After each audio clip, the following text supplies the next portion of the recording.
They thought I was nothing, that I didn't matter. When the will was read and I heard the words, the entire inheritance, all that I was raised to believe was mine, belonged to someone else. My brother, the one I trusted, the one I loved, had hidden a will, forged a secret, and excluded me altogether.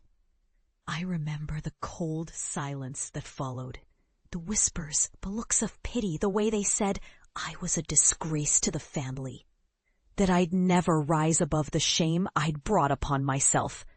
I felt humiliated, broken, cast aside like refuse. The world had turned its back on me overnight. But beneath that ache, a fire ignited, an ember I refused to let die. I made a choice that night. I would not be defined by their betrayal. I would not let their lies become my prison. Instead, I'd forge my own path, one they could never sabotage. Leaving that toxic soil behind, I poured myself into building something real. I channeled every ounce of pain into ambition. I started small, building a business from scratch, fueled by sleepless nights and unwavering resolve. Every obstacle I faced, I transformed into a stepping stone. I knew success wouldn't come overnight, but I refused to stop. I wanted to prove that resilience and purpose were more powerful than money or inheritance. Years passed. My company grew beyond what I ever imagined. It became a symbol of perseverance, a testament to the fact that true wealth isn't material, but rooted in purpose, passion, and integrity. I watched as my name became synonymous with innovation and integrity.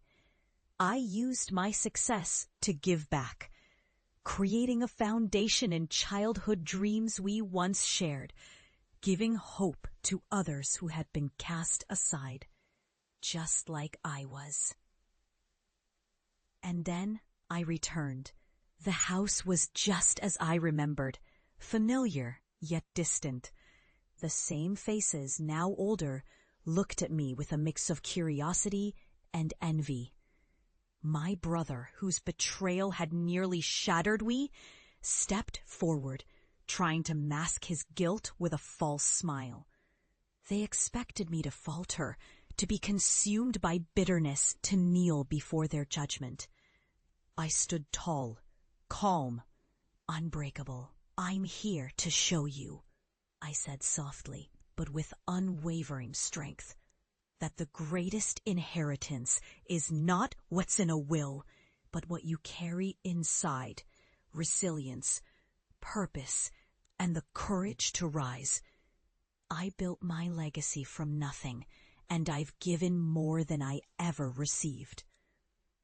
There was silence. The air thickened with unspoken truths. I looked around. Every scar I bore, every sleepless night, every moment of doubt, those moments had made me who I am. I realized then that my pain was my power. That betrayal was the catalyst for a life of meaning, not just material wealth. I walked away that day knowing I had reclaimed my story. The family's inheritance was their own burden now, one they could keep. I had something far more valuable, a life forged through fire, a foundation built on purpose, and a quiet, poetic justice that no betrayal could ever undo. They thought I was finished, but I was just beginning.